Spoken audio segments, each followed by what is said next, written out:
আলাম তারা কাইফা ফাআলা রাব্বুকা বিআসহাবিল ফিল। হঠাৎ মাথায় এসে, আচ্ছা আমি কি সূরা ফাতিহা পড়ছি? পাইনি। আচ্ছা, আসসালামু আলাইকুম ওয়া রাহমাতুল্লাহ। আরেকটা ফিরানোর আগে ফিরে আমি 3 রাকাত পড়লাম না 4 রাকাত? পাইনি। এরকম এক ঘটনা সাহাবীর সাথে হয়ে গেছে। সুবহানাল্লাহ। উসমান ইবনে আবিল আস রাদিয়াল্লাহু তাআলা আন আল্লাহর রাসূলের কাছে আসলেন। মুসলিম শরীফের বর্ণনা 2203 নম্বর হাদিস।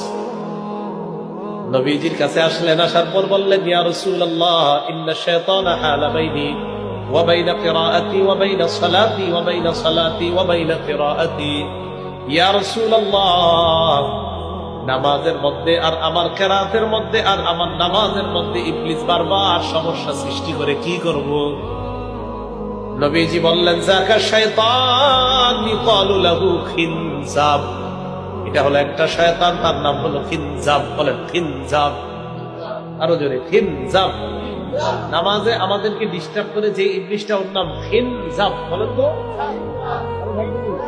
তাহলে এই খিনজাবের সাথে লড়াই আজকে দেখে, যে তুমি খালি আমার নামাজে ডিস্টার্ব করতে আসো না, চলবে না।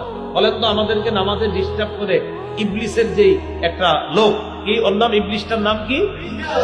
খিনজাব।